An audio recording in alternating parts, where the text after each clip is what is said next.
Hi guys, myself Shantanu Chaudhary. In today's lecture, we will learn about the momentum methods. In the last lecture, we have discussed about kinetics, the energy methods. So first of all, we need to understand why do we need momentum methods. So in a particular mechanics problem, if we have force, velocity and the time involved, if these three quantities are involved in a particular problem, then we will try to use the momentum methods. So as also discussed in the last class, in the last lecture, if we have force, velocity and displacement involved, we will use the energy methods. If we have force, velocity and time involved, we will use the momentum method. Okay, and instead if we have force, acceleration and time involved, we will use the force methods.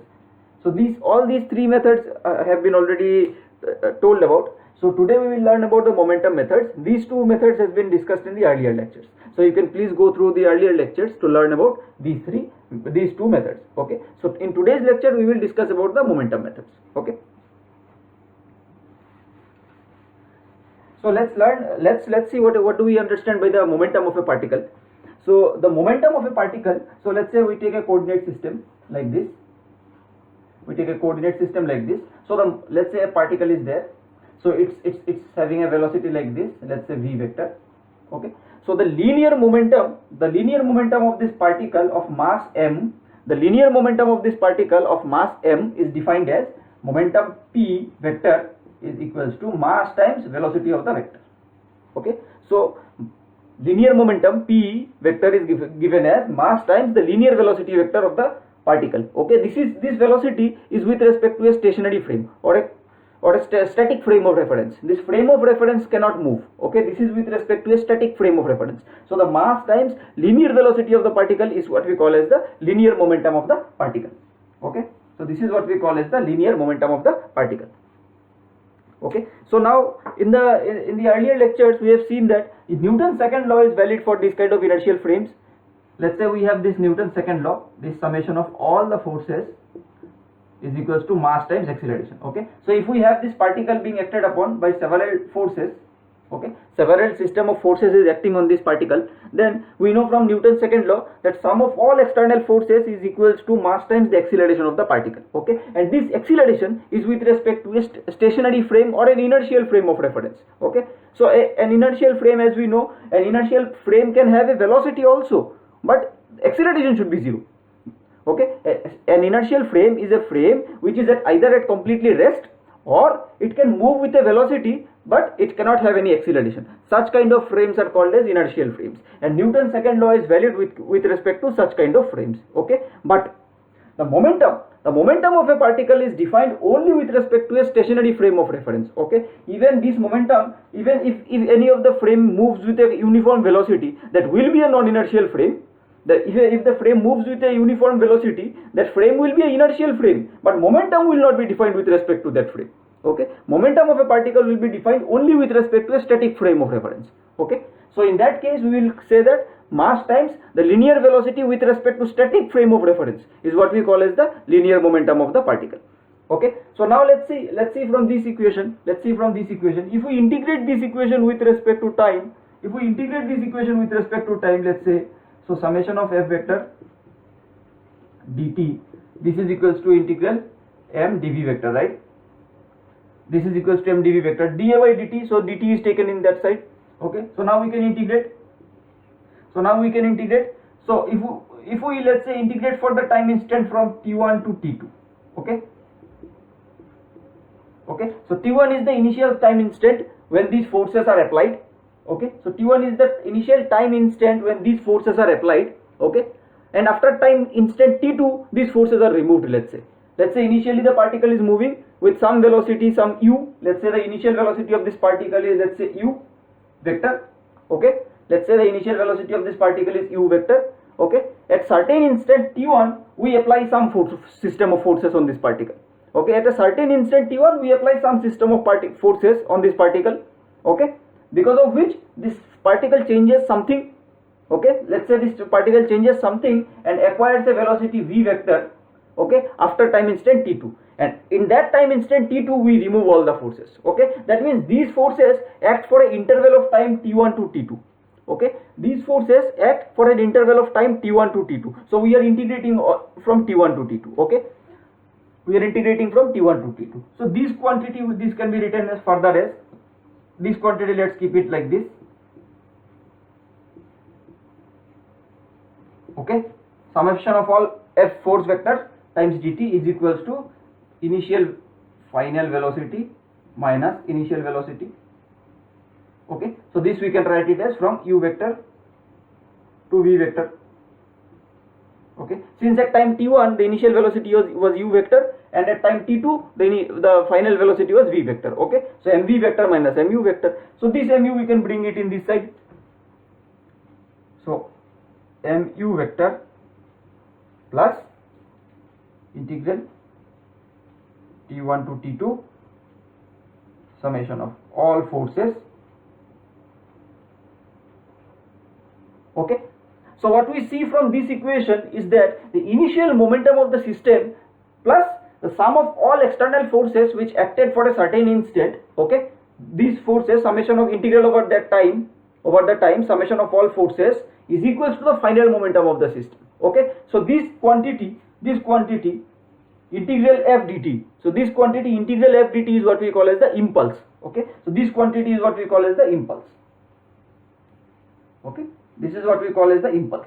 Okay, so integral of f dt, this quantity integral of f dt, okay, this is what we call as the impulse. Okay, integral of the f dt, that means this force has been acted for a certain period of time. Okay, it is not acting at all the instants of time. Okay, that means this force has been acted for a certain instant of time and then removed. Okay, so these kind of forces which act for a short period of time is what we call as the impulse, right, is what we call as the impulse.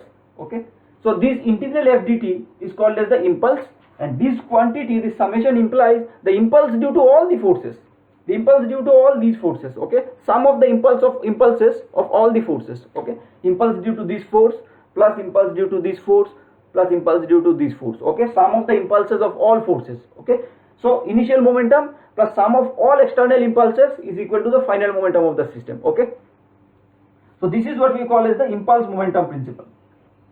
Okay, so this is what we call as the impulse momentum principle. Okay, so this equation is called as the impulse momentum principle. So this is one of our most important equation in today's lecture.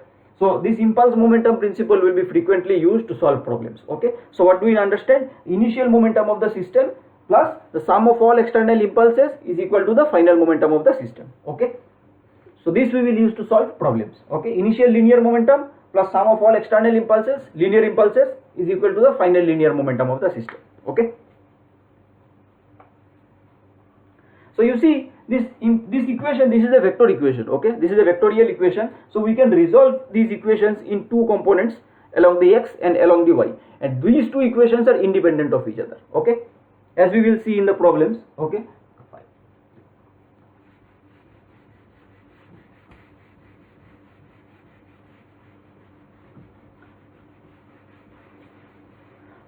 so there are certain instances people encounter impulsive forces in reality. Let's say when we strike a nail with a hammer.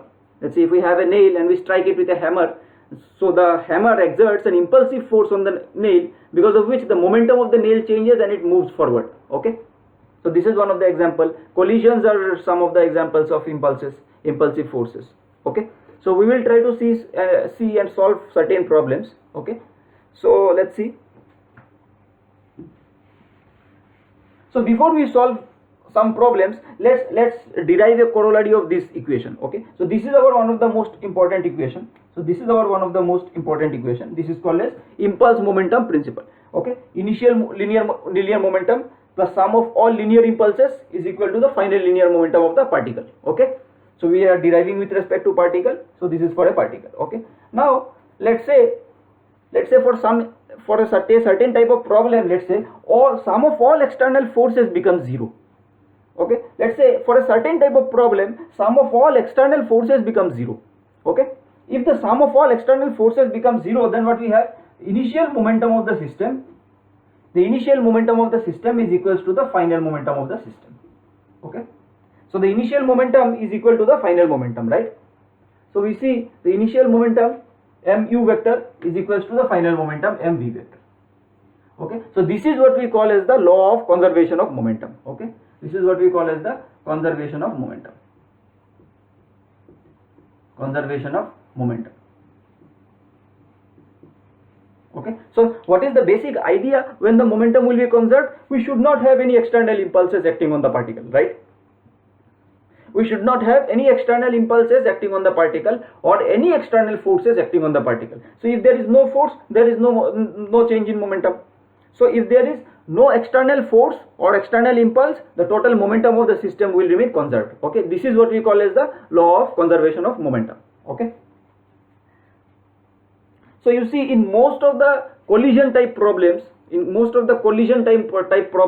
momentum of the system will remain constant. Okay, the momentum of the system will remain conserved. Okay, the energy might not remain, may or may not remain constant or conserved. The energy of the system may or may not remain conserved, but the momentum of the system will remain conserved. Okay, as long as there are no external forces or external impulses, the momentum of the system can always be conserved. Okay, and since it is a vectorial equation, we can write it in two different directions and then we solve it. Okay, so now let's try to solve few gate problems.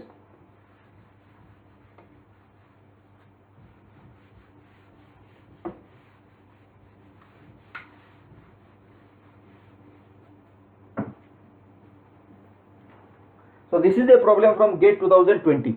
Okay, this is a problem from GATE 2020. Okay, so we have this ground.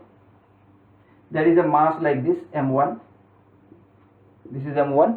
Okay, so this m1 is 10 kg. Okay, so there is another mass like this. This is m2. Okay, so m2 is 30 kg. Okay,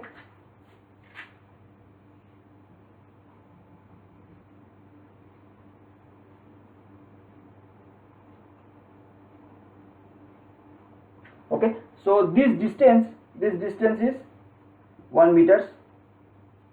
Okay, and this distance is 0.25 meters. Okay, so this distance is 0.25 meters. Okay, so this m1 is initially having a velocity v0 equals to 2 meters per second. Okay, so this m1 is initially having a velocity of 2 meters per second in this direction. Okay, in this direction. Fine. So this is frictionless, and this is also frictionless. Okay, this is also frictionless. Okay, so the stiffness of this spring is given, this spring stiffness. Okay, so the spring stiffness is given 10 to the power 5 Newton per meter. So these distances are given. This is 1 meter, this is 0.5 meter, and this block is massless.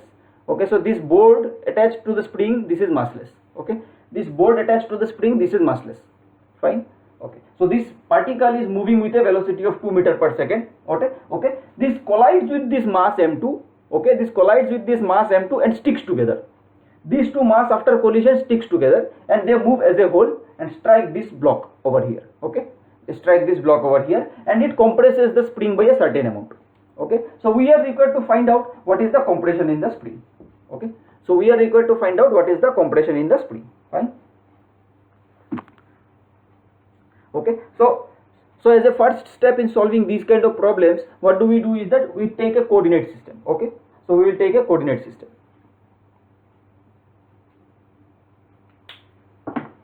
So we will take a coordinate system. Our coordinate system will be something like this.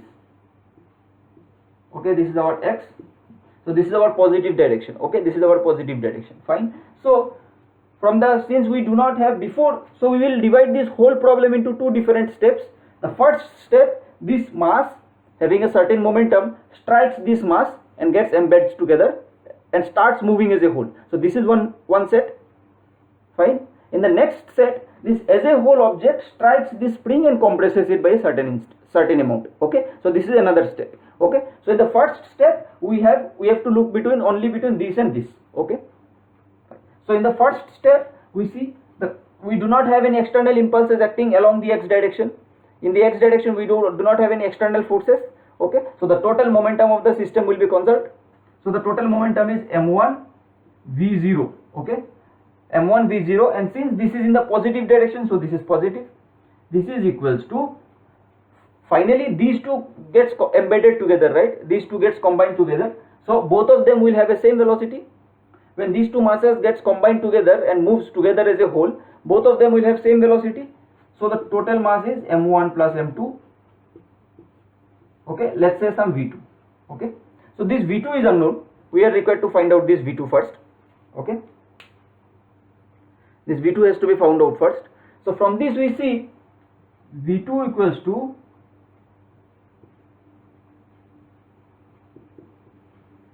okay. So from this we see, let's substitute the values. m1 is 10, this is 2, 10 plus 30 is 40. Okay,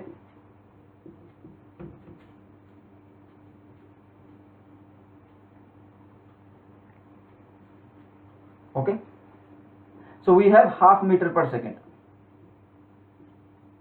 Okay, so we have half meter per second is the total mass, total velocity of the combined object. Okay, so half meter per second is the total velocity of the combined object. Okay, now whatever energy this has, this as a whole system has now at this instant, as a combination of these two blocks, whatever energy it has, the whole of this will be converted to the potential energy due to spring. Okay, it has some kinetic energy in the form of this velocity. Okay, in the form of this velocity, both of these two mass have some kinetic energy. This whole kinetic energy will get stored into the spring as a potential energy, right? We do not have any other dissipations. Friction is not there, so we do not have any other dissipations. So the total kinetic energy will get converted to the potential energy of the spring. Okay, so we have half m1 plus m2 v2 square. Okay, so this is the total kinetic energy of this, of both the masses, and this will be totally converted to the potential energy, okay, of the system. So we have used law of conservation of energy over here. This is conservation of momentum, this is conservation of energy. Okay, so we see from this,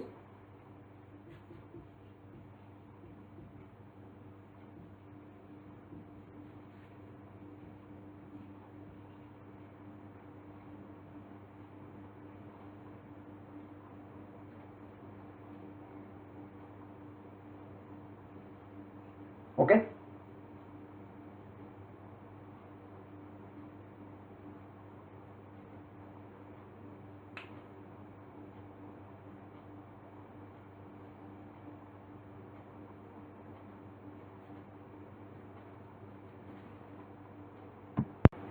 Okay, so we get this equation. So x square equal to this we get. Okay, now we substitute these values. V2 we have already found out. We substitute these values. So let's see. Okay, we will substitute these values. So x square equals to, so m1 plus m2 becomes 40, v2 square, so it becomes 1 by 4, and k is 10 to the power 5, right? So we have 10 to the power minus 4. Okay, so x square is 10 to the power minus 4, so x is equals to 10 to the power minus 2 meter. Okay, so 10 to the power minus 2 meter. Okay, so 10 to the power minus 2 meter. So the answer is actually required in centimeters, so we have this is equals to 1 centimeter. Okay, so in the question it was mentioned that the answer is required in centimeters. It's a numerical answer type, so 1 centimeter is the answer. Okay, let's see another problem. Let's take out another problem.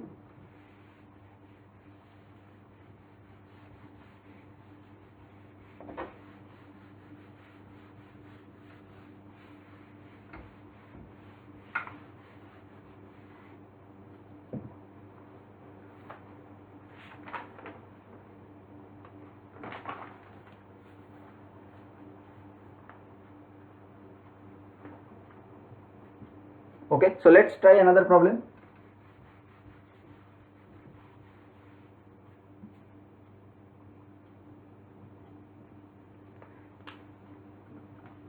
So this is another problem. Okay, so we have a ground like this, and a block is resting on this ground. Okay, so a block is resting on this ground. Okay, so this block has a mass of 3 kg.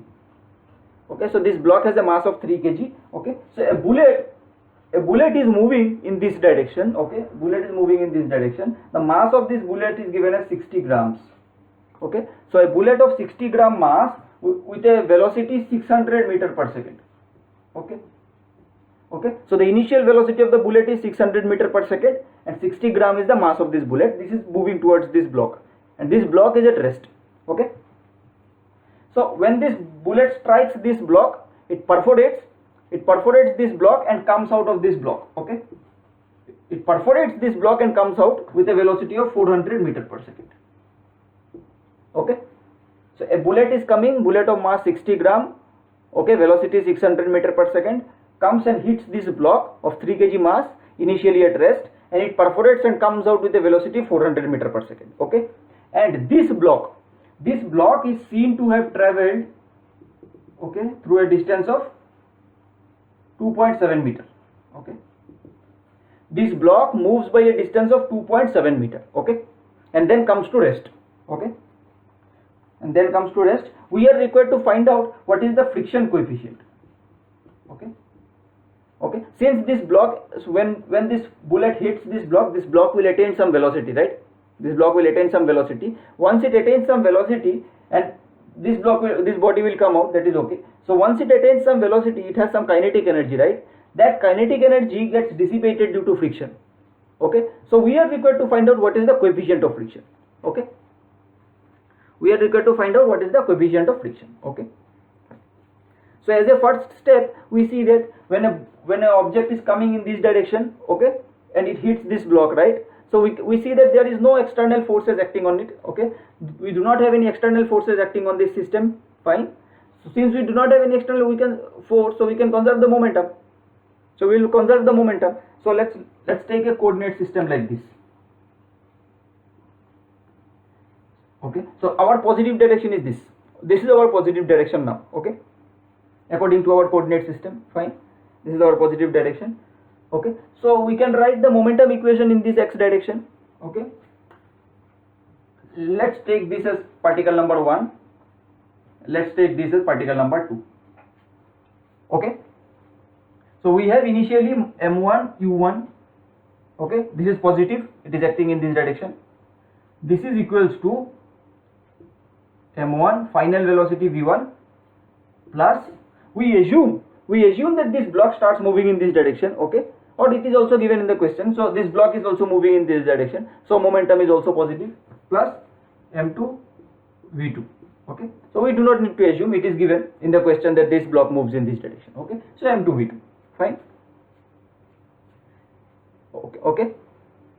So from this we find out what is the velocity of this block. We find out, so 0.06, or instead let's write it like this, v2 equals to m1 u1 minus m1 v1 by m2, okay. So m1 we have 0.06, 600 minus 400. 400 is the final velocity, 600 is the initial velocity, right? m2 is 3 kg, okay. So all the units are in SI, so this will be meters per second, okay. Okay, so from this we get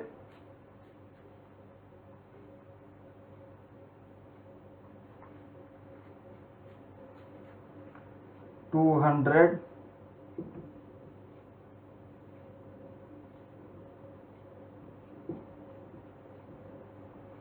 (4 meter per second). Okay, so from this we get 4 meter per second as the solution. Okay, so this v2, the velocity of this block after it has been hit and perforated. Okay, so this block attains a velocity of 4 meter per second, right? Okay, so now it has a kinetic energy of velocity 4 meter per second. Because of this it has some kinetic energy, right? So this kinetic energy will wholly be converted to frictional energy, okay, and it will be dissipated and the block will come to rest. Okay, so the next step is, now we can conserve the energy. During the collision we might not know, we do not yet know whether the energy will be conserved or not. At present we do not know. Okay, so at present we do not know, so we cannot use the conservation of energy when the impact is taking place. Okay, when the collision is taking place we cannot use the conservation of energy. Okay, we do not know yet. what happens? Fine. But after this block has attained some energy, then we can use the conservation of energy. Okay, so then at this instant it has attained some kinetic energy, and this whole kinetic energy will be dissipated through friction. Okay, so this we can find out. So let's see. Okay, so we use the work energy principle. So initial kinetic energy plus sum of all external work done, this is equals to, finally we don't have anything, so total energy is 0. Okay, so the total kinetic energy is half m2 v2 square. Now work done, so work done is, you see, so the block will move in this direction, so the friction force is acting in this direction, right? Friction force is in this direction and displacement is in this direction, right? So work done is negative, so work done is minus mu k into normal reaction, right, mg times this x. This is equals to 0, so this x is given as 2.7 meter.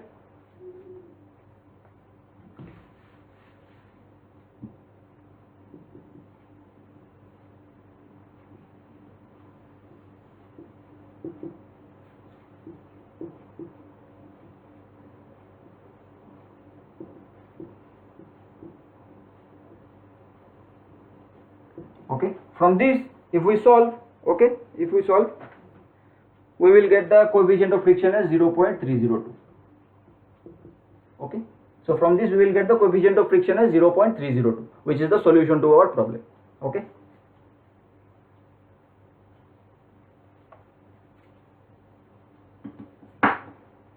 okay, so now let's try to solve another problem. Okay, so till now we have used only the conservation of momentum. Okay, so now let's try to use the impulse momentum principle. Okay, we will try to use the impulse momentum principle in the next question. Okay, here we have used momentum the conservation of momentum and conservation of energy. After, in the second step, the conservation of energy, these two principles has been used. Okay, in the next problem we will try to use the more general impulse momentum principle. Okay, so let's see.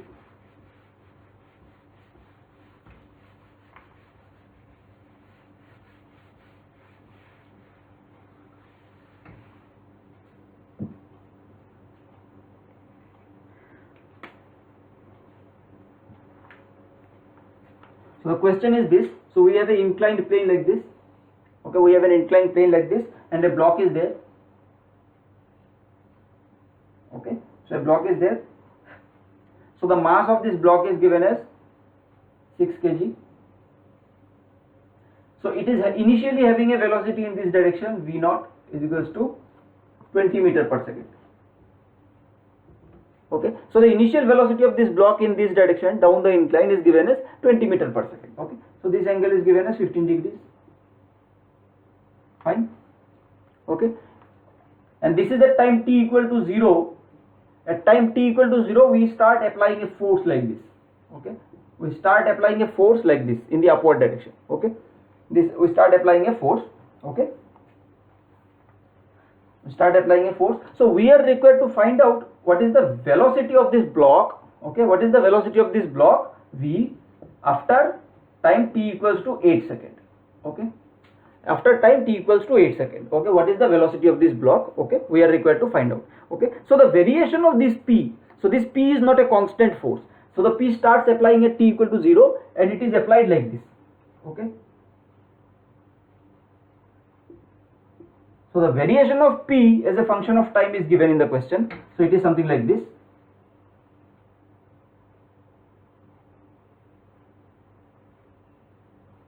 Okay, t equals to 5,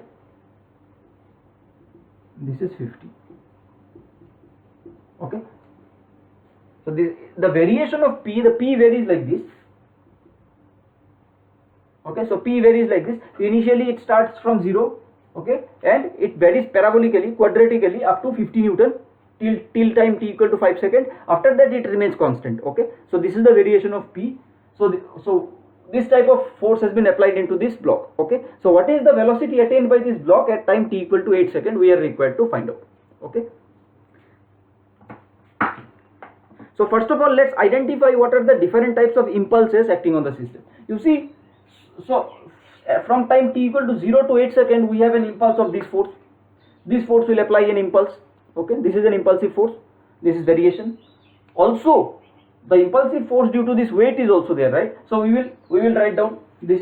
Let's draw the free body diagram. This is the free body diagram. Okay, so we have an impulse due to this force, we have an impulse due to this force, we have a weight like this, we have a weight like this whose component will be like this and like this. Okay, so these are the components of the weight. Okay, this is the normal reaction. Okay, in this particular problem we do not have any friction, otherwise the friction will also be producing an impulsive force, right? Friction will also be producing an impulsive force. Okay, in this problem we do not have any friction, this is frictionless. Okay, so now this is the free body diagram. So you see there are two types of forces, two different forces which is creating the impulse. One is the force this is external impulse. Okay, another is the component of this weight, right? This component of this weight is also creating an impulse. Okay, okay, but what happens is that during this instant from 0 to 8 seconds, the component of this weight, this force remains constant, right? It does not change with time. This force remains constant, it does not change with time, but this force changes. This changes with respect to time. Okay, so we will write down the general impulse momentum equation. So we will try to use the impulse momentum equation to find out the solution. Okay,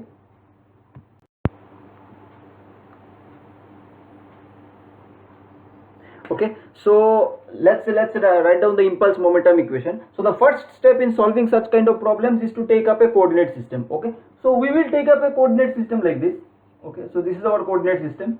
So this is our x direction and this is our y direction. So this is our coordinate system. Okay, so the impulse momentum principle we have learned is that the initial momentum, okay, so the initial momentum plus the sum of all external impulses,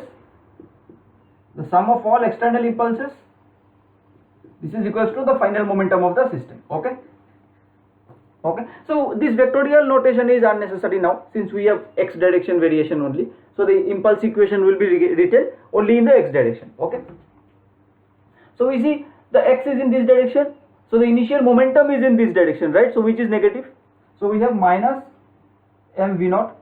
Okay, this minus because of this velocity is in the opposite direction, right? Positive x is this direction, velocity is in this direction, so we have minus mv0. Okay, plus there are impulses due to two forces.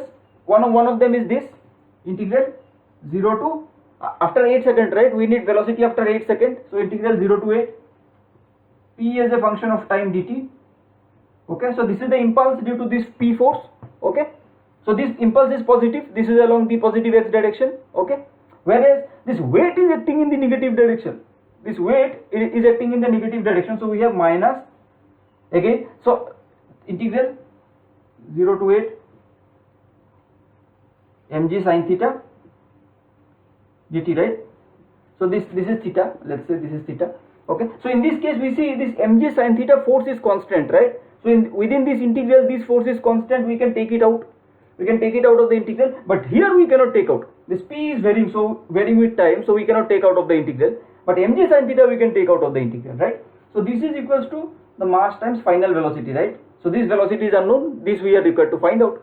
So using one single equation we can find out the velocity. Okay, okay, so there is an alternative technique also. You can write Newton's second law by drawing free body diagrams, then you integrate to find out. We will get the same thing only, but first you find out the acceleration and then you integrate, but this is tedious. Rather we will use the impulse momentum equation, okay, directly, and we get the velocity directly. Okay, so let's see. So let's give this equation, this equation we give it as equation number, let's say 1. Okay, let's give this as equation number 1. Okay, now let's see what happens.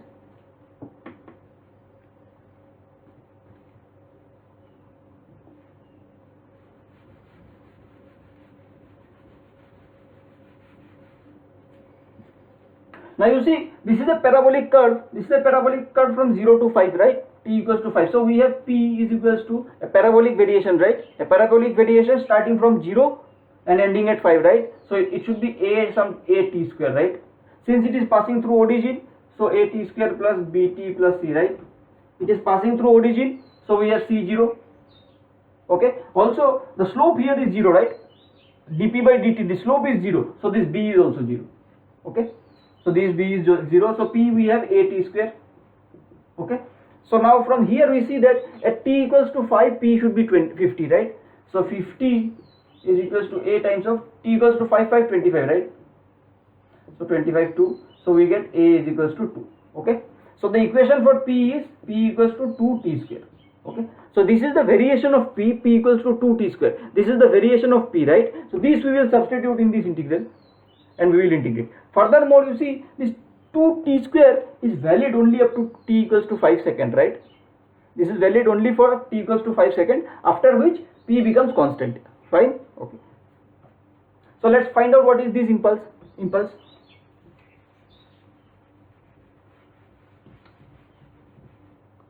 So we have this integral p dt, 0 to 8 p dt. Okay, so this is equals to integral 0 to 5 2t square dt, right? P is 2t square 0 to 5 plus integral 5 to 8, right? Integral 5 to 8 we can separate out.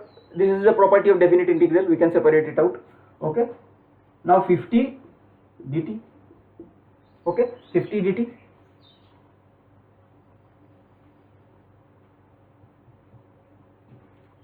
Okay,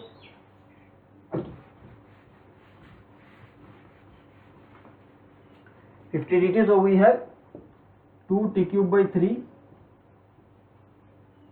5 plus 50 times of 8 minus 5 is 3. Okay, so this we have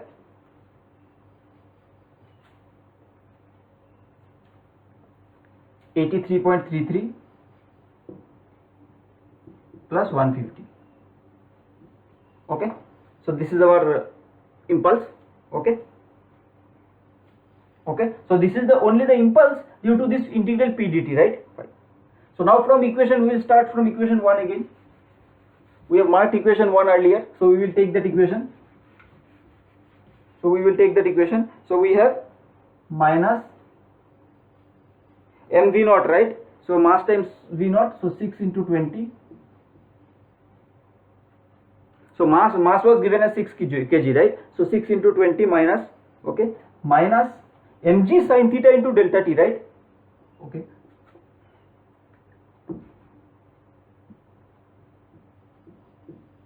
mass times velocity. Okay, so minus mg sin theta, right? Mg is 9.81 sin 15 degree. Okay, so delta t is nothing but 8, right? Delta t is nothing but 8. Okay, plus 83.33 plus 150, right? Impulse due to p, impulse due to weight, and this is the initial momentum. This should be equal to the final momentum, right? So final momentum is 6 times of v. Okay, 6 times of v.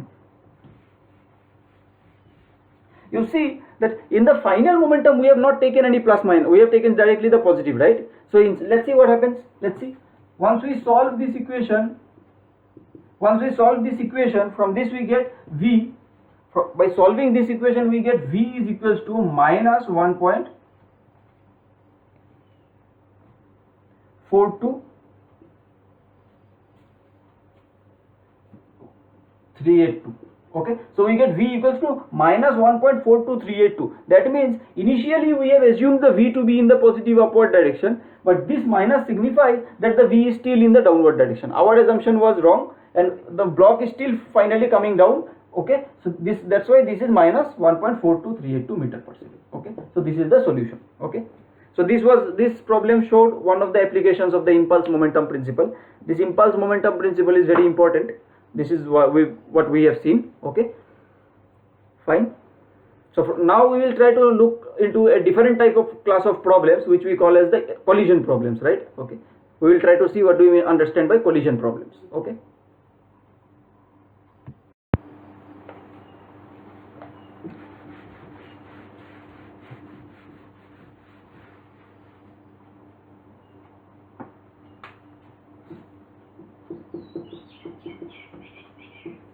Okay, so we will try to see what is collision. Okay, so first of all we will try to understand there are two types of collision. One is direct central collision. Okay, direct central collision. Okay, the second one is oblique collision.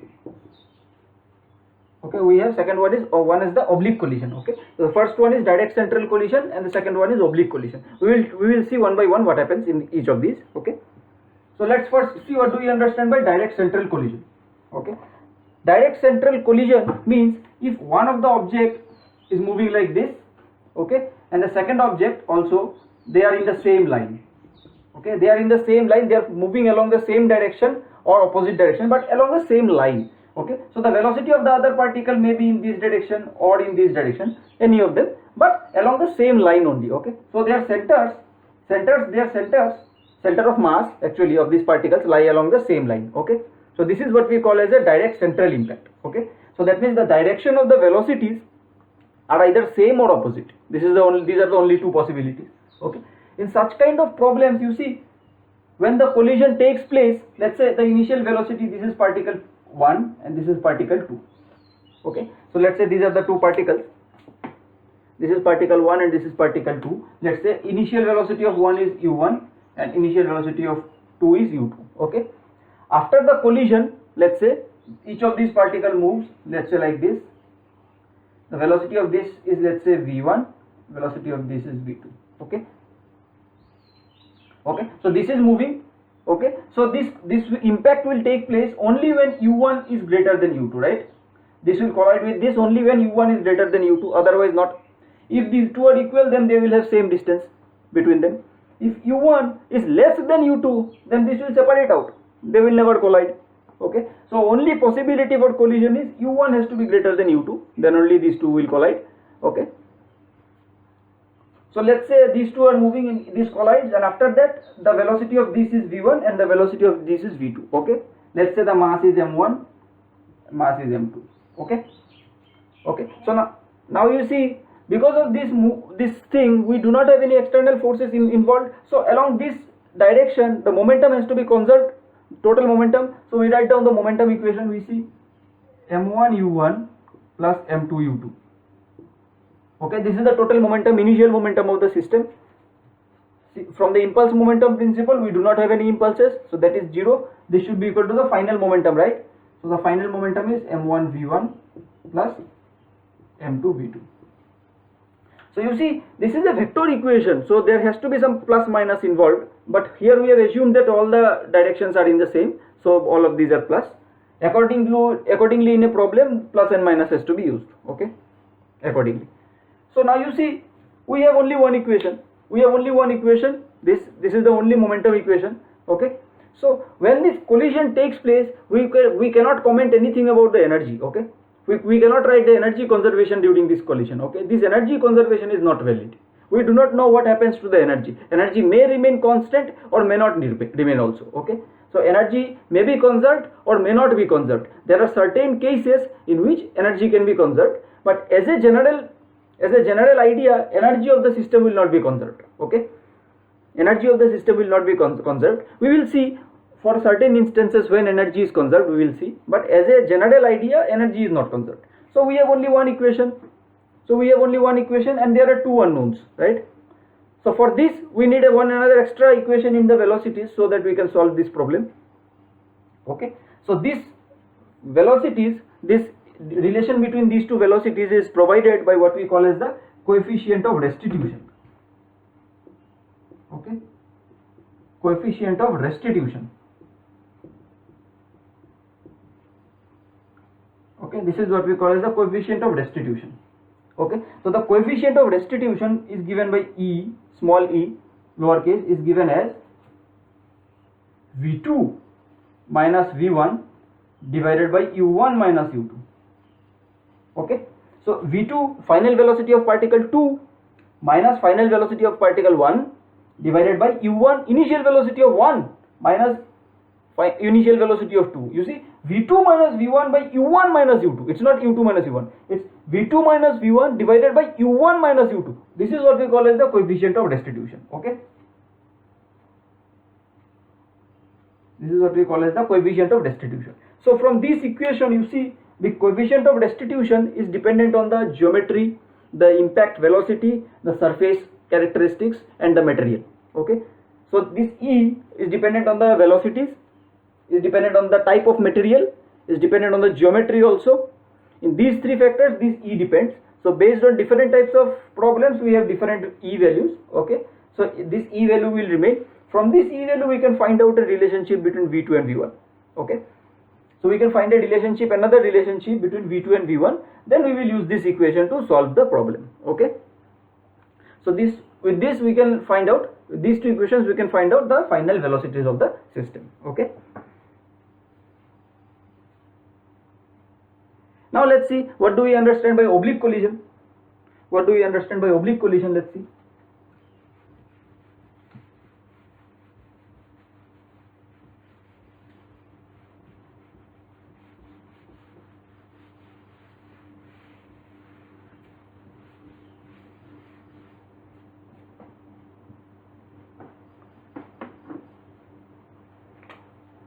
So let's see what do we understand by oblique collision. Okay,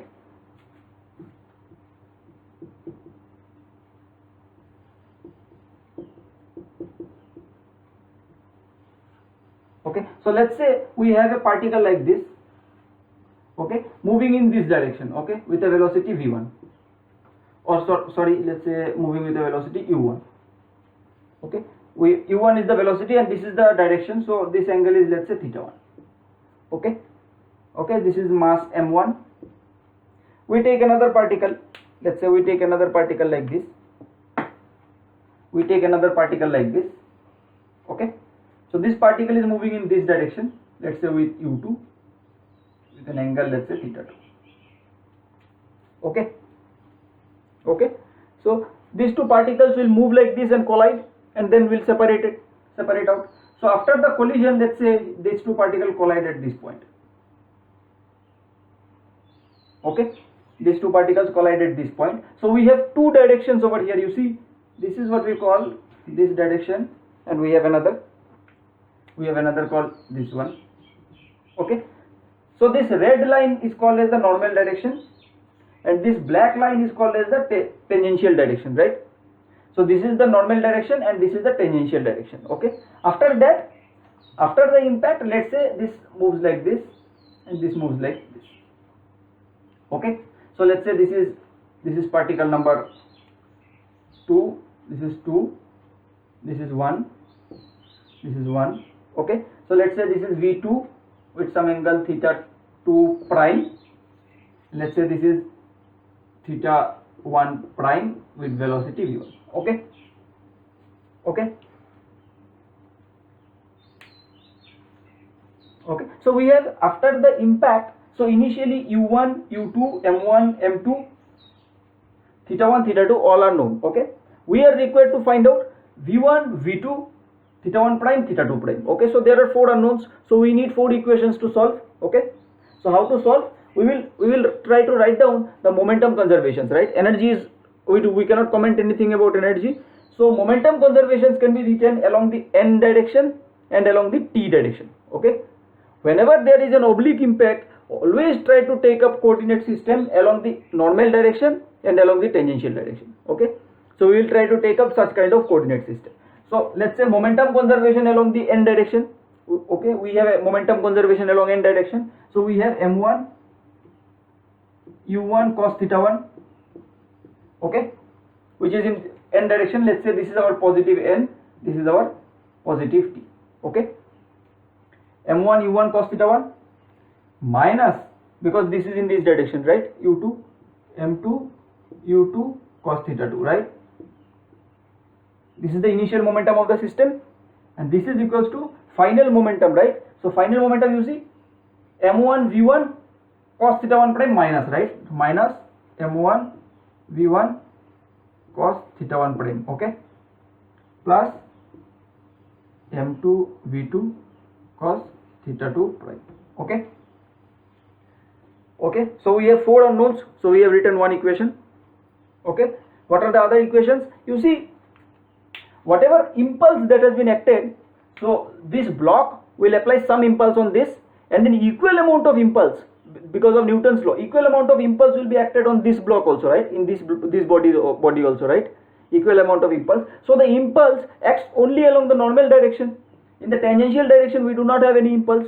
Okay, so in the tangential direction, if we do not have any impulses, then the individual momentum of these particles will be conserved. In the normal direction, the individual momentum will not be conserved because there is some impulse, right? Because there is some impulse, individual momentum will not be conserved. Total momentum of the system will be conserved in the n direction. Okay, but in the tangential direction, we do not have any impulses, right? So the individual momentum of 1 and individual momentum of 2 will be conserved. So in the y direction, in the t direction, we have m1 u1 sin theta 1. This is equals to m1 v1 sin theta 1 prime. Okay, this is equation number 2. Let's say this is equation number 1. This is equation number 2.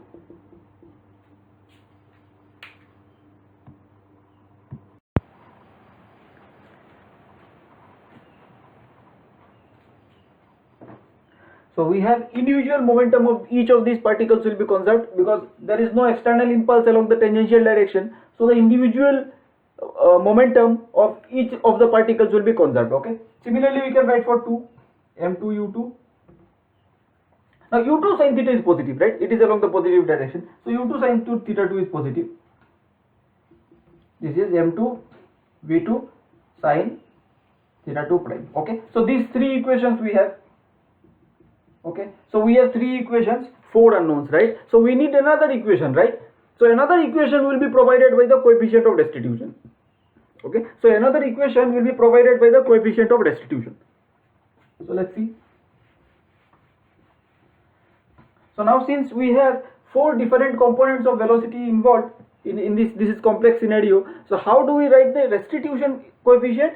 So this restitution coefficient E is defined as, so this restitution has to be used only in the direction where the impulse is acting. Okay, so the impulse is acting in the normal direction. So the restitution equation will also only be written for the normal direction. Okay, so only for the normal direction velocities we have the restitution equation. So we have for the normal direction is this v2 minus v1. So v2 is this v2 cos theta 2 prime. This is formula minus. This is positive. V2 cos theta 2 is in this direction, which is positive. This minus is formula minus. This is formula minus.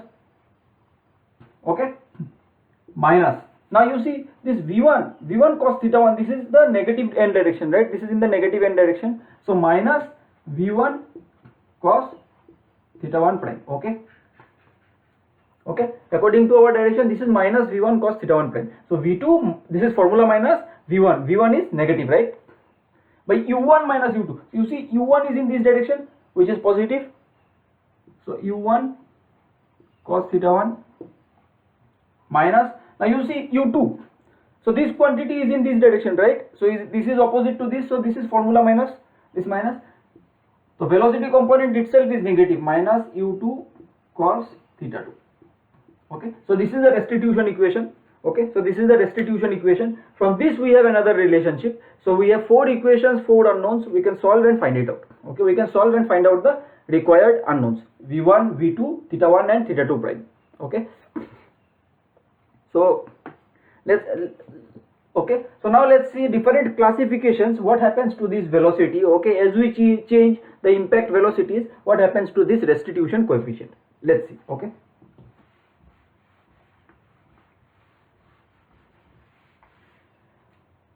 So based on the velocity, geometry and all the other factors, so we have number 1, what we call as the elastic impact. Okay, what we call as the elastic impact. Okay, or elastic impact or collision. Okay, so in this elastic collision or perfectly elastic collision, we have the restitution coefficient equals to 1. Okay, so E, the value of this elastic impact is, value of small e is 1. Okay, so what happens in elastic impact is that during the impact the total momentum is conserved and also the total energy is conserved. Okay, it is only due to during elastic impact energy is conserved. Okay, energy is conserved. Okay, momentum is always conserved. Momentum conservation we can write, but apart from momentum we also have an equation of energy. Okay, we also have an equation of energy, and energy is always conserved in an elastic impact also. Okay, also from this restitution equation we see 1 is equals to V2 minus V1 by U1 minus U2. Okay, so this is the velocity of separation and this is the velocity of approach. Okay, so we have velocity of separation, this is equals to velocity of approach. Okay, okay, so the velocity of separation is equals to the velocity of approach in an elastic impact. Okay, in an elastic impact the velocity of separation is equals to the velocity of approach. Okay, and total energy of the system will be conserved. Okay, it is only during elastic impact. Okay, now let's say if we do not have an elastic impact, so the second possibility is inelastic impact. Okay, we have inelastic impact. Okay, in inelastic impact energy is not conserved. Energy not conserved.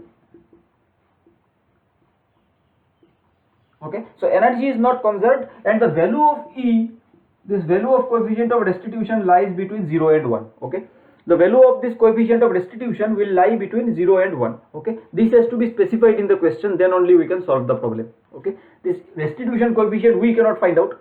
Okay, this has to be found out experimentally. So in general this E value will be provided in the question. Okay,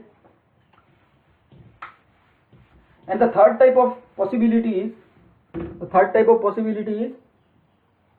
this is perfectly inelastic collision. Perfectly inelastic collision. Okay, so perfectly inelastic collision. In perfectly inelastic collision we have the coefficient of restitution equal to 0. Okay, so we have the restitution coefficient to be 0. In this case then what happens? V2 minus V1, this is the numerator. So the numerator has to be 0 for this to be 0, right? So this implies V2 is equals to V1, right? V2 equals to V1, that means there is no separation between the two objects. From this we see there is no separation between the two objects, right? The velocity of both the objects will be same. So if there is no separation between the objects, that means that the objects after impact will stick together. Okay, that means that these two objects, these two blocks or balls, okay, these two balls will stick together after impact and move as a whole. Okay, if such kind of scenario occurs, we will call this as a perfectly inelastic collision. Okay, so here also energy is not conserved. Energy not conserved. Energy not conserved. Okay, so energy is not conserved here also. Momentum is conserved. Momentum is conserved. Momentum is conserved. Here also momentum is conserved. Momentum conservation can be used. Momentum conservation can be used, but energy conservation we cannot use. Okay. Okay. So now let's try to solve few problems that have appeared in GATE. Okay.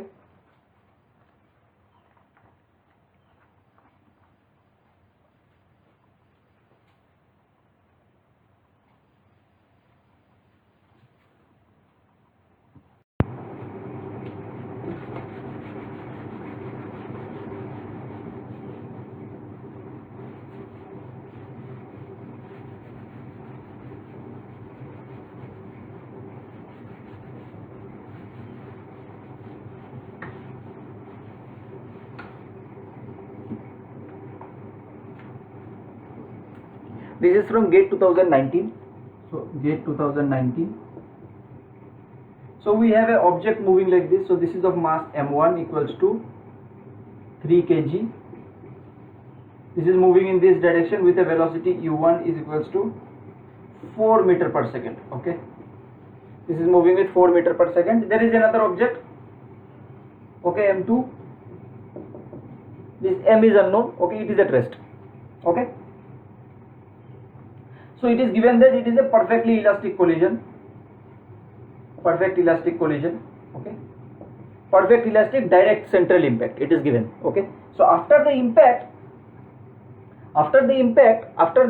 the kinetic energy of this ball. So the kinetic energy of 3 kg ball, this is given as 6 joule. Okay, after the impact, the kinetic energy of this ball is given as 6 joules. Okay, so we are required to find out what is this mass m, what is the mass of this ball, we are required to find out. Okay,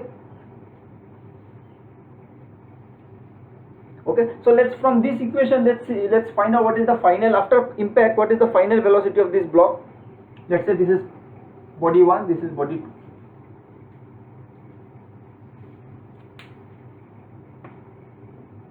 Okay, so we have 6 is equals to half v square, right?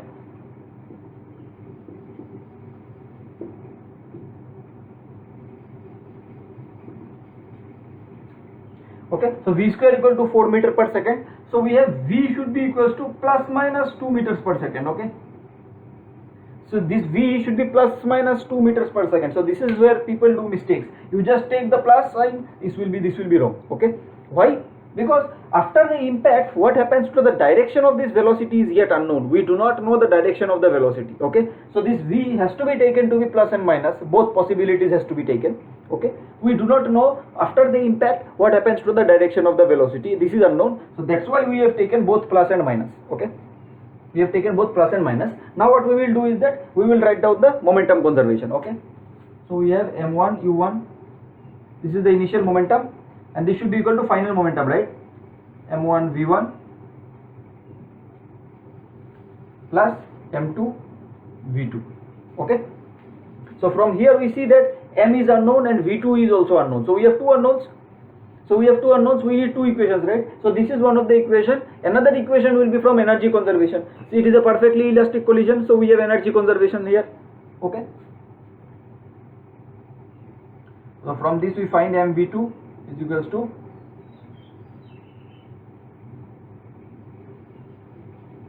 three into plus minus 2, right? So we have mv2 equals to 12 minus 6 or 12 plus 6.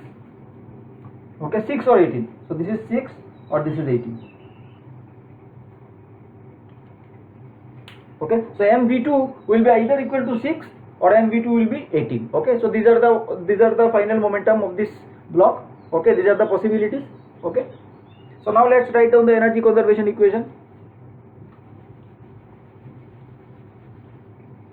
So if we write down the energy conservation, so we have half m1 u1 square, this is equals to 6 joule, it is given, final kinetic energy of this plus the kinetic energy of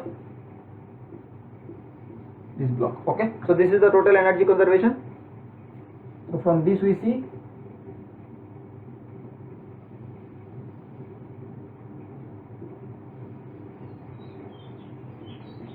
this is equals to 12 plus m v2 square.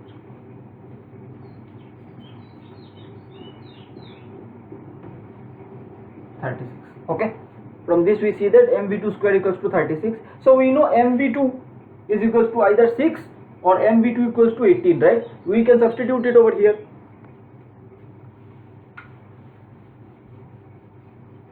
So we have this as written as mv2 times v2 equals to 36. So either 6, if we substitute, let's say 6 over here. Okay, so if we substitute 6 over here, we get v2 equals to 6, right? Or if we substitute 18 over here, we get v2 equals to 2 meters per second. Okay, okay, if we substitute 18 over here, we get 2 meters per second. Now we, from this v2 we substitute it over here. v2 we substitute it over here. So m v2, this is equals to 6. So we have m equals to 3 kg. Okay, m equals to 3 kg.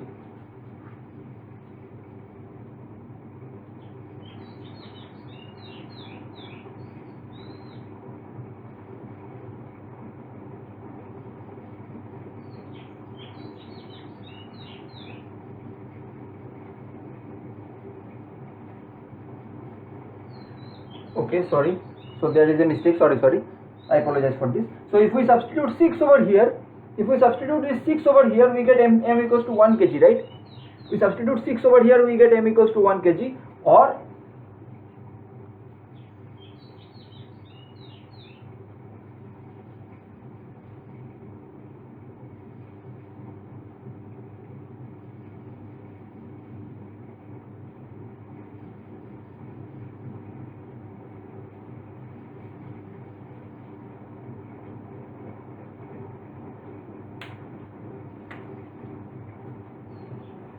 mv2 equals to 18.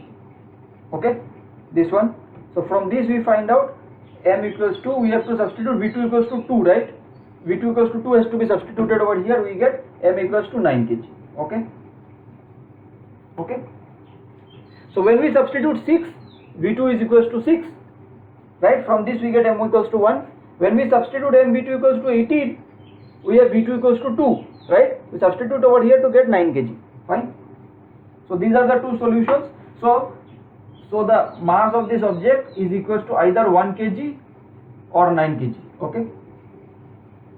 So this is the solution to the problem. Okay, 1 kg or 9 kg. Okay, this is the solution to the problem. This was one of the options.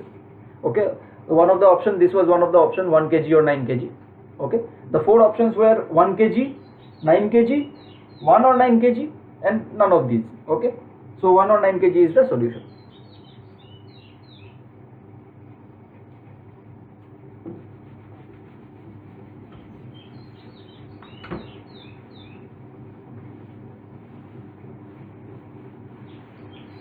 Okay, so now let's try to solve another problem.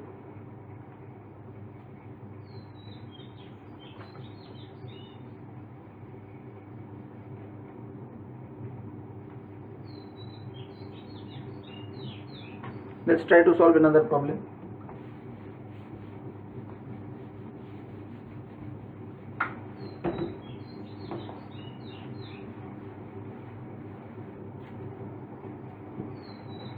So this is from GATE 2018. Okay, this is from GATE 2018. So we have a ground like this. We have a ground like this. So there is an object like this, a particle. There is a particle like this. Okay. So this particle is thrown upwards. Okay, this particle is thrown upwards with a velocity, initial velocity 4 meter per second. Okay, g we take it as 10. It is given g is taken to be 10. Okay, this is at time t equal to 0. Okay, a particle is thrown upwards at a velocity of 4 meter per second. Okay, at time t equal to 0. Okay, so this particle, when it strikes the ground, it loses 20% of this energy. Okay, so this loses, sorry, so it loses 20% of its velocity. Okay, so the velocity loss is 20%. So this particle, when it strikes the ground, it loses 20% of its velocity. Okay, and then it moves up.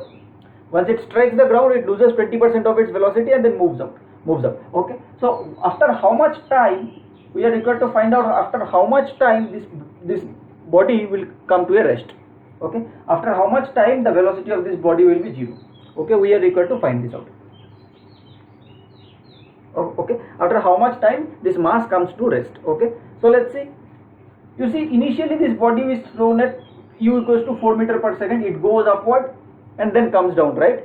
So if we write down this kinematic equation, v equals to u plus at. Okay, so this body moves up. At the highest point the velocity is 0, so we have velocity to be 0, u, and acceleration is in the negative direction, so minus gt. So we see t is equals to u by g. Okay, the time required by this object to go upward is t equals to u by g. The same time will be required to come down also. So the total time of flight from this point in moving upwards and coming down is 2u by g. So this total time of flight t1 is equals to 2u by g, right? Okay, this is 2u by g. Once it comes down and it hits the ground, so it loses 20% of its velocity, right? So after striking the ground, it will now start it will rebound it will get a momentum in the upward direction, right? How? It has a momentum in the downward direction. Impulse is provided by the ground in the upward direction. it will change the momentum in the upward direction, right? So after the impact with the ground, impact with the ground, it loses 20% of its energy. Okay, sorry, 20% of its velocity, not energy, 20% of its velocity. So after the impact, let's say the velocity is u1, and this velocity will be 80% of the initial velocity, because 20% is lost. Okay, now with this velocity it will go up and it will come down. So the time required in the next step is t2 equals to 2 times of u1 by g.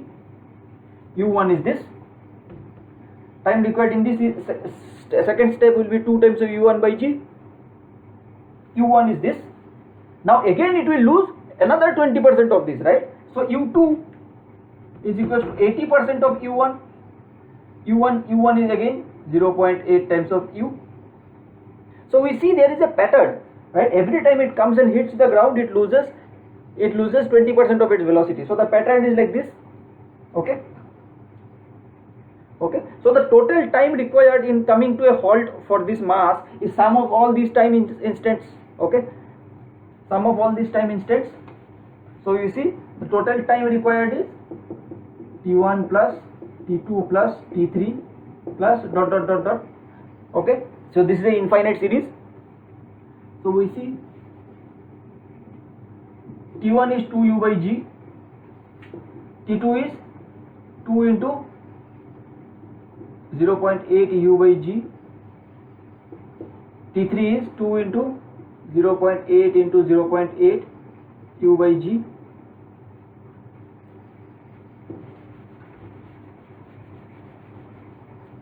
okay, plus ... Fine. So from here we can take this u by g common, right?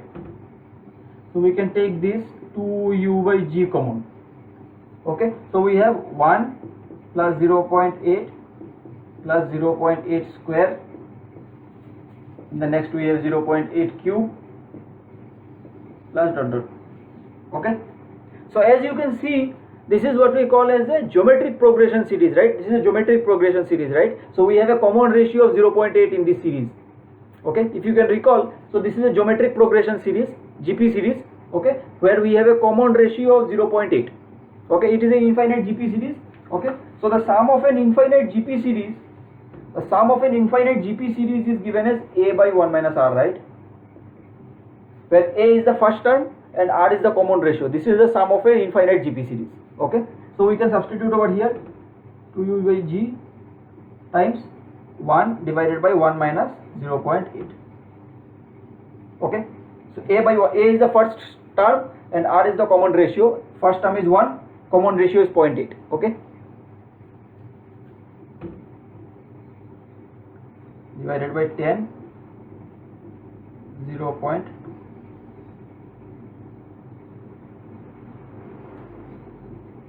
So we have 4 seconds as the answer. Okay, 4 seconds is the solution to our problem. Okay, 4 seconds is the solution to our problem. Okay, so now we will try to see the momentum for different types of rigid bodies. Till now we have covered up only for particles. We have seen the momentum conservation, impulse momentum principle for particles. Now we will see for rigid bodies what happens. Okay.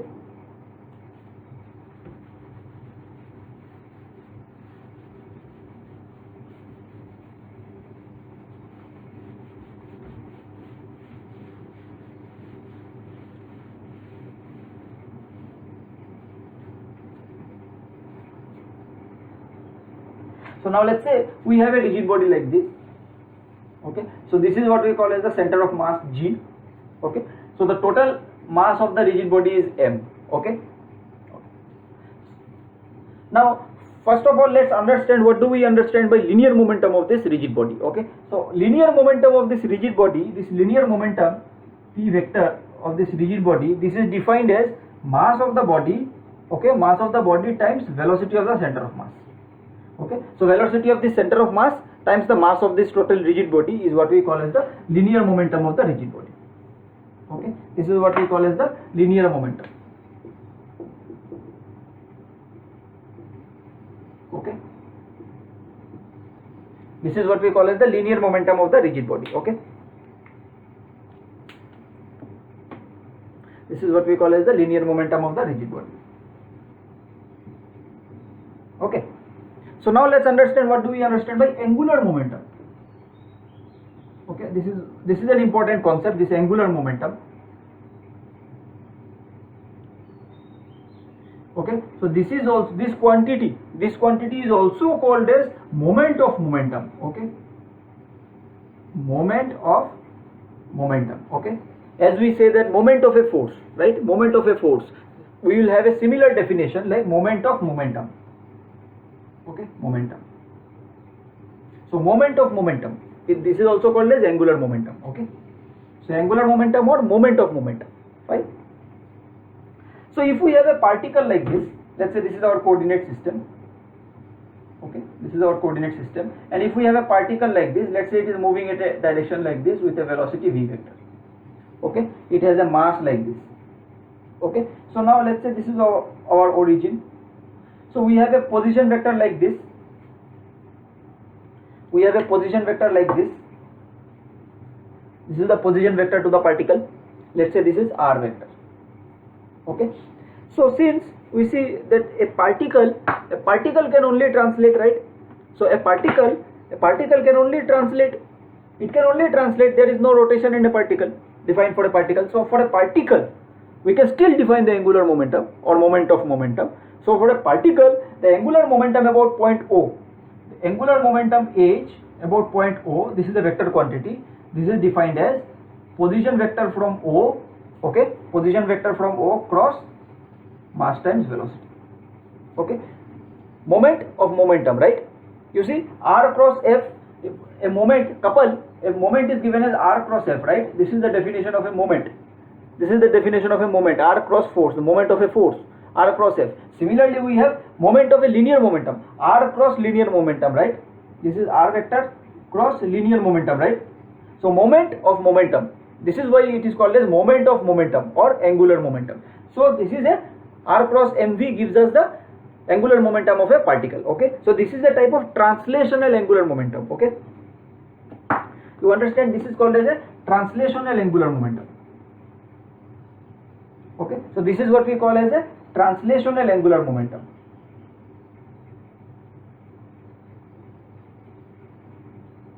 Okay, so this is what we call as a translational angular momentum for a particle. Okay, since a particle can only translate, so it can only have translational angular momentum. Okay, okay, so this is what we call as the angular momentum for a particle. Now let's extend this for a rigid body. Okay, now you have to understand that this angular momentum is defined with respect to a particular point, just like force. Okay, force is just like this moment of a force. Moment of a force is always defined with respect to a particular point. So angular momentum is also defined with respect to a particular point. Okay, so this position vector has to be taken from that point to the particle. Okay, now let's understand what is the angular momentum for a rigid body.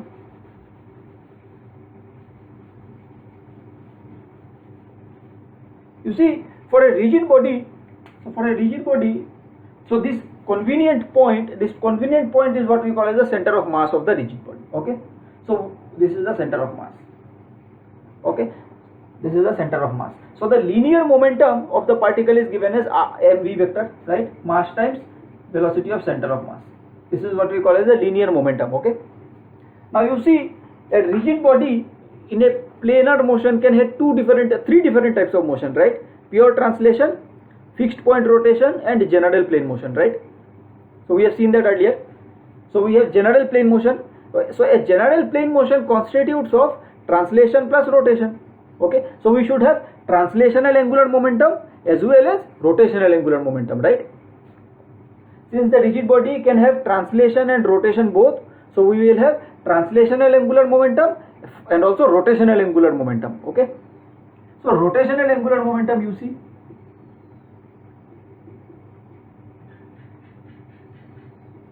rotational angular momentum. Okay, so the rotational angular momentum h vector. Okay, so the rotational angular momentum is given as moment of inertia about center of mass, moment of inertia about center of mass times angular velocity vector.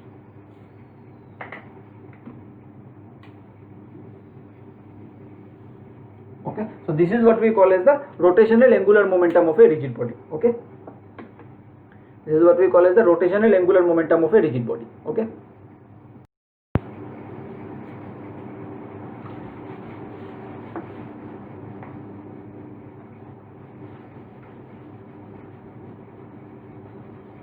So now let's see what do we understand by translational angular momentum. Okay, so for a rigid body we should have also translational angular momentum. We should also have translational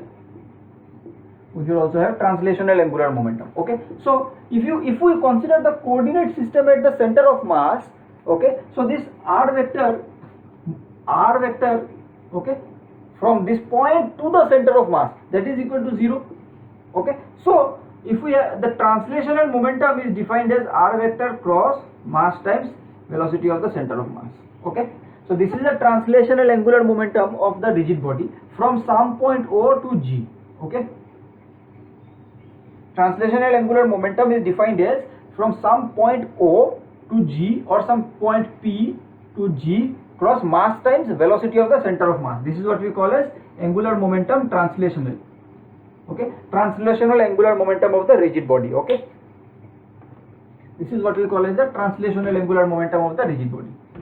Okay, the translational angular momentum of the rigid body. So now let's say if this point P is considered at G itself, so this r vector is 0. In that case, we do not need to take into translational angular momentum into account. We can only use angular momentum as the total angular momentum. Sorry. So we can use the rotational angular momentum as the total angular momentum of the rigid body. Okay. In case we are required to find out or write the angular momentum about some arbitrary point, let's say P, so in those cases the total angular momentum is equals to moment of inertia about center of mass times angular velocity. This is the rotational angular momentum, plus we have P to G, this position vector, P to G cross. Okay, so this is the translational angular momentum, this is the rotational angular momentum, and this constitutes the total angular momentum. Why? Because a rigid body will have translation and rotation both. Okay, so in such case this is translational, this is rotational. Okay. Okay, so now we will try to extend the Euler's laws that we have learned in the last lecture. We will try to extend those in the case of a rigid body. Okay.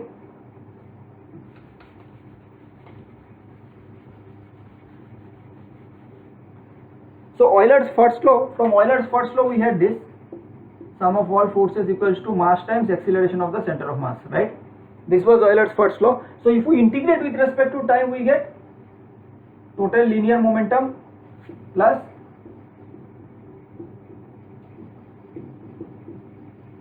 okay, this is equals to mass times velocity of the center of mass 2. Okay, so this is the impulse momentum principle or linear impulse momentum principle. Okay, so this is our linear impulse momentum principle. Okay, so this is our linear impulse momentum principle. Okay, okay, so this equation is independent. We also have to write down for the rotation. This is only for translational case, right? For rotation we have to separately write down another equation. Okay, that we will call as the angular impulse momentum principle. Okay, so we will integrate Euler's second law.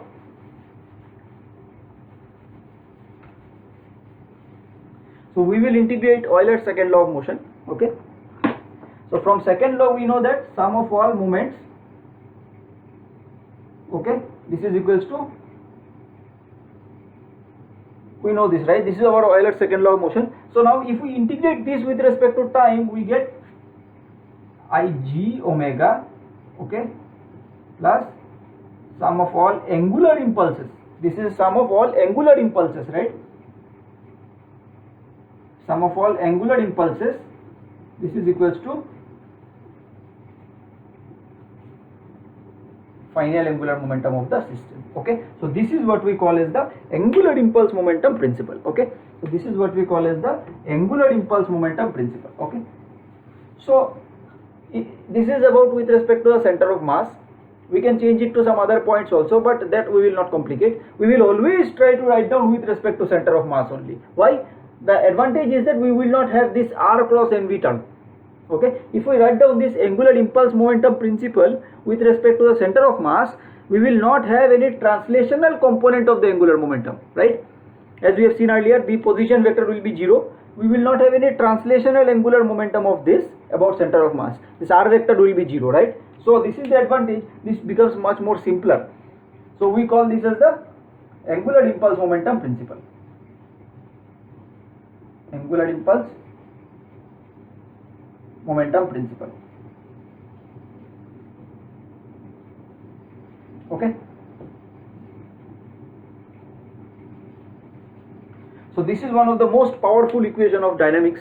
Okay, angular impulse momentum principle. We will try to use this to solve few problems. Okay, this is one of the very important principle of dynamics, the angular impulse momentum principle. Okay.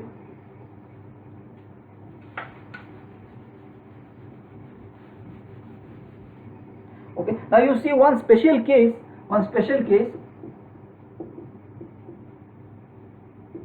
Okay, so if we can write this special case, let's say if this rigid body is having a fixed point rotation, right?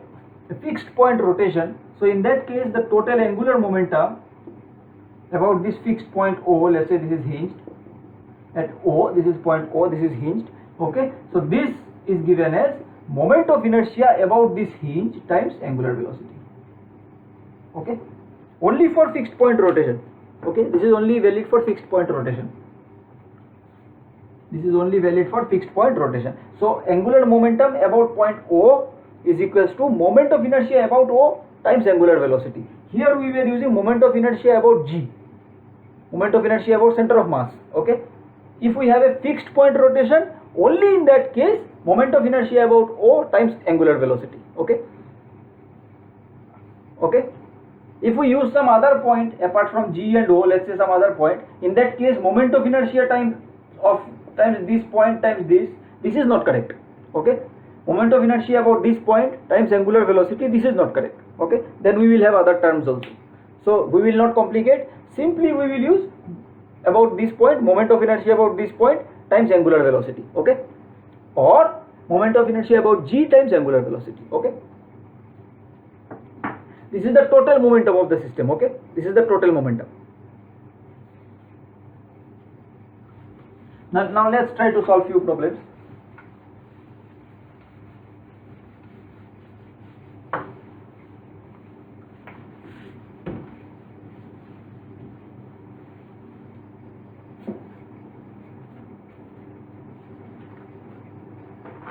So this is from GATE 2005.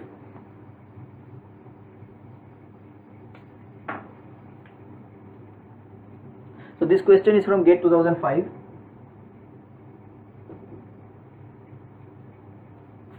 So we have a disc like this.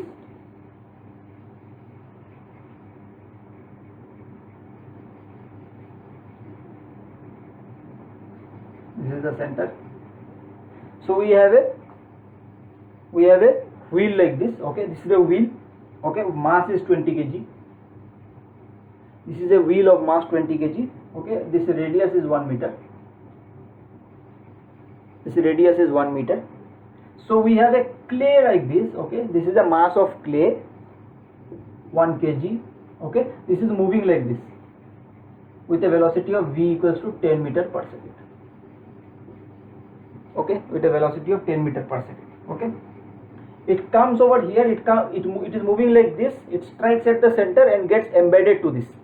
Okay, that means this comes over here and strikes and combines with this disc, and the disc starts rotating. Okay, so we are required to find out what is the angular velocity of the disc. What is the angular velocity of the disc we are required to find out. Okay, so what we can do is that we can simply use the angular momentum principle and we can at one step find it out. Let's say we consider this as G and this point we consider is, let's say, P. Okay, so what does the angular impulse momentum principle say? Angular momentum, initial angular momentum of the system, okay, plus sum of all angular impulses, or let's write down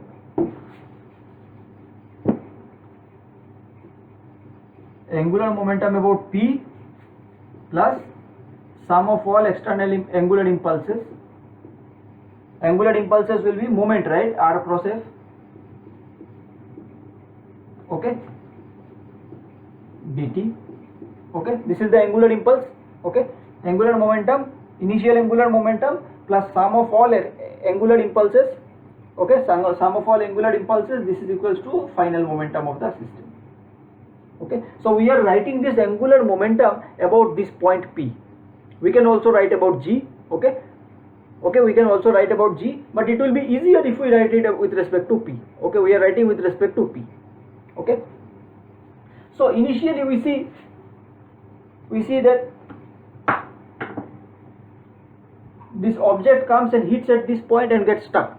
Fine, gets stuck, and the disk starts rotating. So if we write about P, see, only force that this momentum, this angular impulse can be created by ground, right? This is the only angular impulse that can be created by ground. Okay, there are no other forces. So if we write about this point, R vector will be 0. So this quantity as a whole will become 0. Okay, so we have angular momentum conservation, right? Angular momentum will be conserved. There are no external angular impulses. So angular momentum will be conserved. Momentum will be conserved. Okay, so initial angular momentum is equals to the final angular momentum of the system. So let's see now what is the initial angular momentum. Initially this is at rest. Okay, initially this is at rest, and only angular momentum is the translational angular momentum of this particle. Okay, this is the particle. So initially we have R vector. Okay, so this is the position vector of this R vector cross mass of the particle, right? This is the initial angular momentum. This is equals to, finally after this hitting, this will start rotating, right? Now we cannot write with respect to G, but for rolling we can write with respect to P. Okay, angular moment of inertia about P times omega plus this particle is stuck over here, right? So this will also have an angular momentum about P.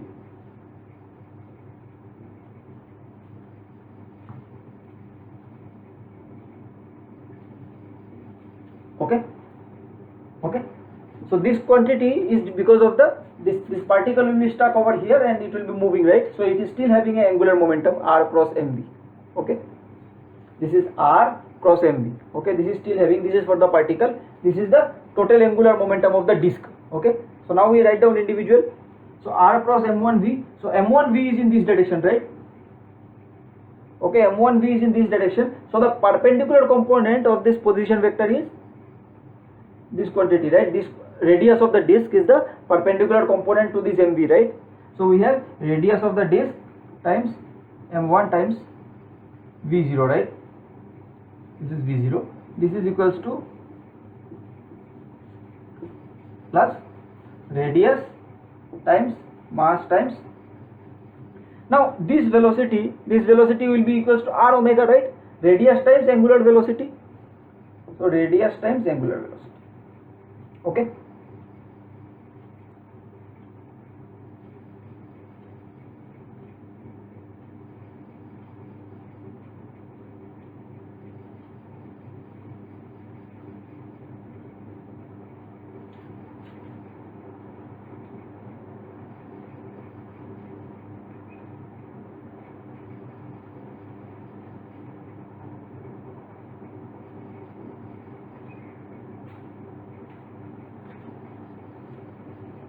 Okay.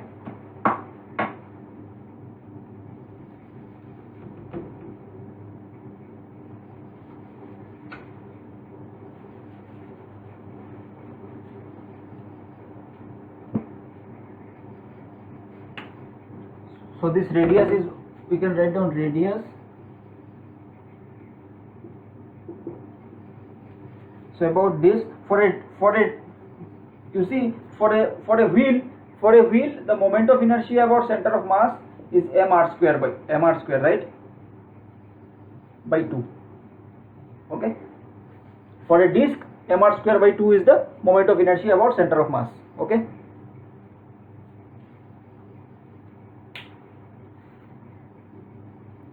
Okay, this is about G, but about P we have moment of inertia. About P we have m r square by 2 plus parallel axis theorem, m times of r square, this omega plus m r square omega. This is, let's say, take it as different.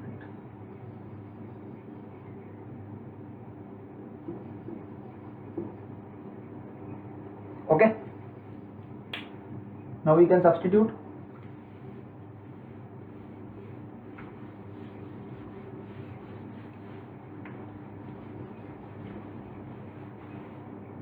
We can substitute.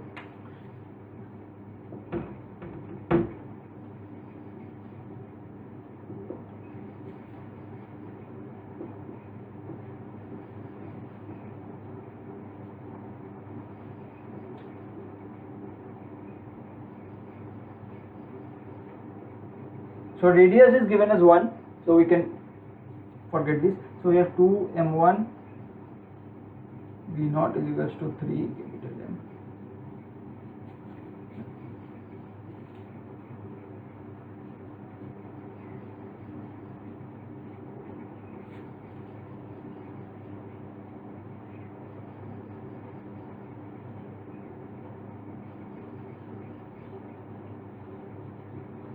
Okay.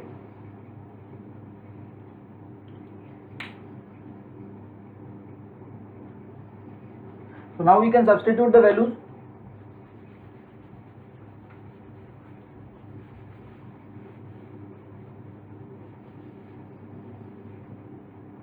So we have omega equals to 2 into 1 into V0, right? V0 was given as 10, right? 10. 3 into capital M is 20 kg. So we have 20 plus 2 times of 1. We have 20 divided by 62. Okay.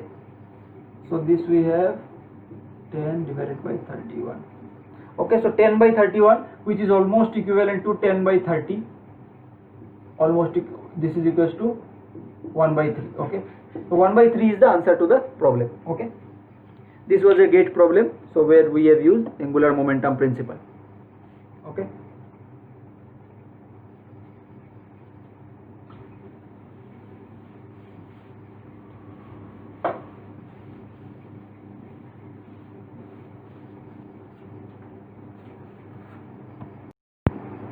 So we will try to solve another problem using this concept. So let's see.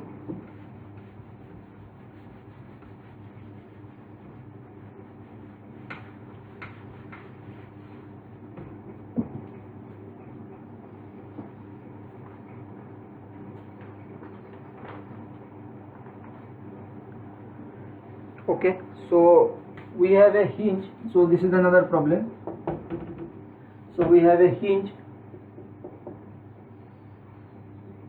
like this. Okay, so we have a hinge and we have a bar which is hanging. A bar is hanging like this. Okay, so this is a bar hanging. Okay, a mass is attached at the end of the bar. This is the mass attached at the end of this bar. So this mass is of, let's say, m2. Okay, so the mass of this bar is capital M. Total length is L. Total length is L. Okay, total length is L. So a bullet is moving at a velocity v. Okay, a bullet is moving in this direction at a velocity v. So this is the mass is m1. This is the mass m1, and it strikes exactly at the center of this bar. Okay, it strikes exactly at the center of the bar, and the dimensions of this m2 is negligible. Okay, so it strikes at the center of the bar. Okay, we are required to find out what is the angular velocity of the bar. Okay, we are required to find out what is the angular velocity of the bar. Okay, so as usual again, so we will take this point as O. Okay, we will take this point as O. Fine. So we will attach a coordinate system at this point. Fine. Okay. So now what do we do is that we will try to we will try to write down the angular impulse momentum principle about this point, right? So the angular impulse momentum principle is this: initial angular impulse plus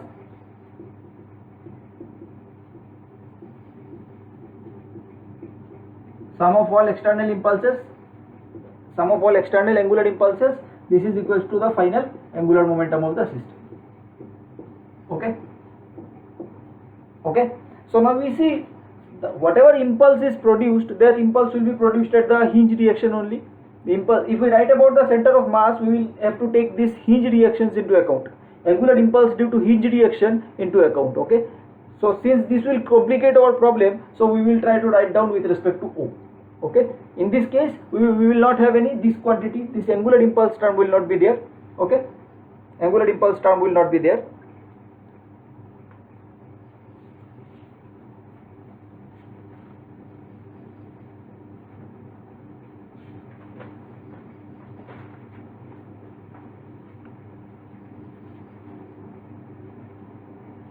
Okay, so angular impulse term will not be there, so we will have conservation of angular momentum. Conservation of angular momentum. So initial angular momentum is, okay, initial about this point, initial angular momentum is L by 2. So we have, you see this L by 2 times V, right? So this is along this direction. Okay, this type of orientation, rotation in this direction. So let's say this is positive. So we have L by 2 M1 V.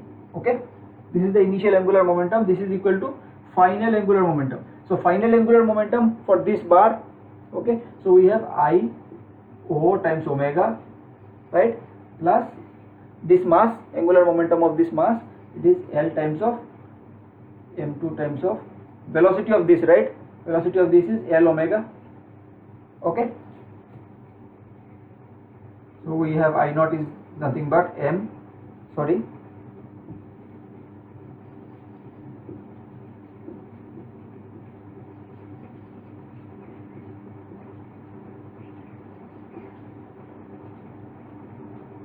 okay, so we have M1 L V by 2.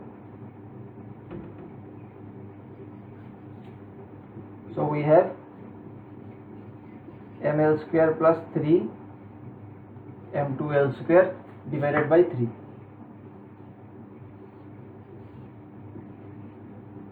Okay.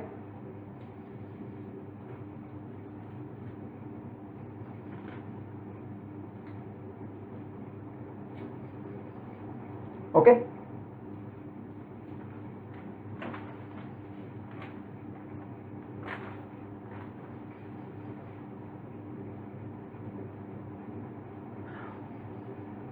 One more thing that is missing, that was missing, this is also embedded over here. Okay, this bullet will also be embedded at the center of mass. Okay, so this bullet is also embedded at the center of mass, so we will have this bullet also m1 L square by 4 omega.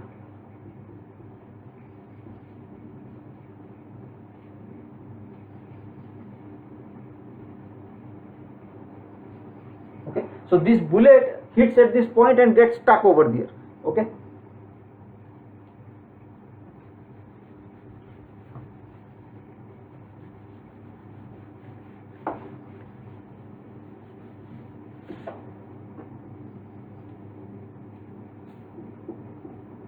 so we have ml square plus 4 3, let's take this as LCM, we will take this 12 as LCM. So 4 ml square plus 12 m2l square plus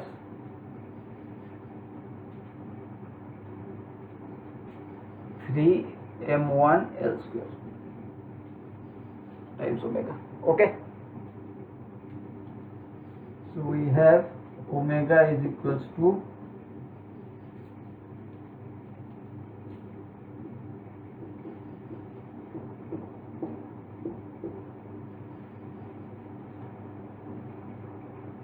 6 m1 L V divided by 4 m plus 12 m2 plus 3 m1. Okay,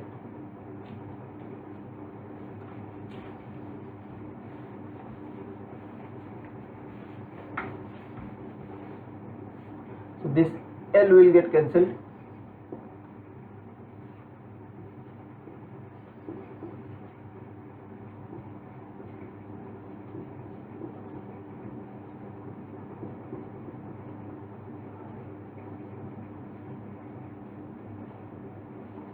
Okay, so this is our solution. So we have got the angular velocity as this much. Okay, so we have found out the angular velocity as this. Okay.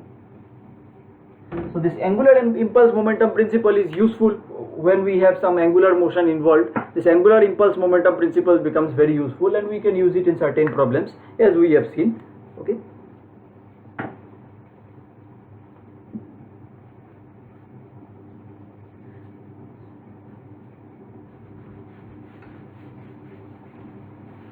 So in today's lecture we have learned about the impulse momentum principle. We have learned about the linear impulse momentum principle for a particle, and then we have learned about the linear impulse momentum principle for the rigid body and the angular impulse momentum for the rigid bodies. We have also learned about collisions, direct collisions and oblique collisions, and different types of impact phenomena that happens in a collision. Okay, so with this I would like to end today's lecture, and with this session, today's session, this is the end to our engineering mechanics lectures. So from next lecture onwards we will start some different subject like theory of machines we will start. Okay, thank you.